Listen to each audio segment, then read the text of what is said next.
네, 안녕하세요. 이번 시간에는 유전자 검사를 통해서 심장병, 심근경색과 중풍, 뇌졸중을 예방할 수 있는지, 예측할 수 있는지에 대해서 살펴보도록 하겠습니다. 담배를 피우시는 남자거나 최근에 고지혈증이나 혈압약을 먹고 계시는 분들이 가장 두려워하는 것 중에 하나가 스트레스에서 갑자기 왼쪽 가슴을 통증을 느끼면서 응급실로 실려가는 그 심근경색을 무서워하실 거예요. 또 아직은 한국에서는 아직까지 많은 그 중풍이라고 하는 부분도 같은 혈관 질환이기 때문에 기존의 어떤 위험 요인을 가지고 있는 분들한테는 이 심근경색이나 뇌졸중은 모두에게 되게 중요한 부분이라고 할 수가 있겠습니다. 종종 유전자 검사를 통해서 이 심근경색이 위험하다 또는 중풍이 위험하다라고 보실 텐데요. 이 케이스 같은 경우는 남들에 비해서 한 2배 정도 높다고 합니다. 여기서 말하는 대부분의 그 경계 또는 주의 같은 부분들은 남들에 비해서 2배 내지는 1.5배 정도이기 때문에 심근경색은 위험 요인이 있는 사람들한테서는 꽤 흔히 나타나는 질병이기 때문에 무시할 수는 없을 것 같아요. 특별히 이 사진에서 보셨던 것처럼 그 중에서 CDKN2 이 두 번째 줄의 유전자 검사는 굉장히 유명한 유전자 검사예요.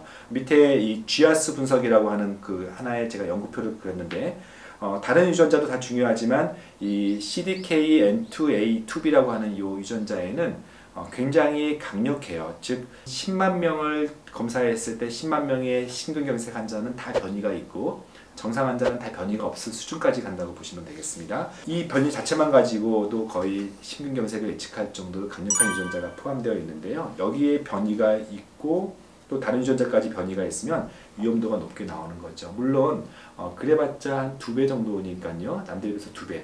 좀 찜찜하죠. 2배 정도면요. 그래서 이랬을 때 우리는 무엇을 할 수 있을까? 실제 이분은 심근경색 부모님의 자녀분이에요. 아직은 본인이 심근경색을 가지고 있지 않고 혈압만 가지고 있는 분인데 혈압을 가지고 있고 부모님의 심근경색이 있고 자기 유전자도 심근경색이라고 하면은 물론 너무 두려워할 필요는 없지만 그렇다고 무시할 수는 없어요. 그래서 다른 위험 요인을 낮춰야 되는데요. 그 다음 페이지 보시면 혹시 담배를 피시는 분이라면 당장 끊어야겠죠. 고지혈증 약을 계속 자꾸 먹으라고 의사가 권유하는데 자꾸 안 먹기를 이렇게 자꾸 미루시는 분들은 저는 당장 먹으라고 얘기를 해요.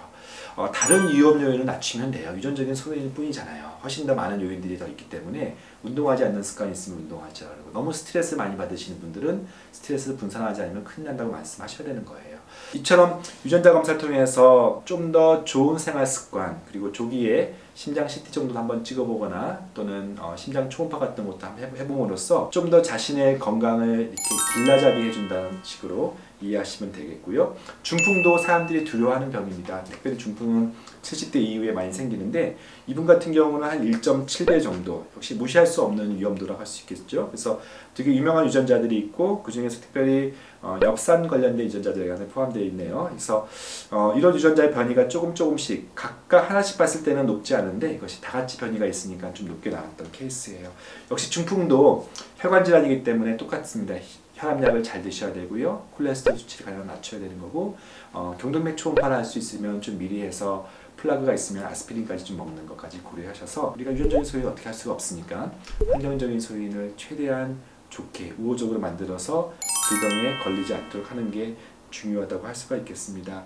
제가 다 언급하진 않지만 많은 질병들이 그렇습니다. 유전적인 소인이 높다고 해서 반드시 걸리는 것은 아니지만 또 무시할 수는 없으니까 환경적인 소인은 최대한 낮추도록 하는 것이 지혜로운 그런 삶을 산다고 할 수가 있겠습니다. 이상입니다. 감사합니다.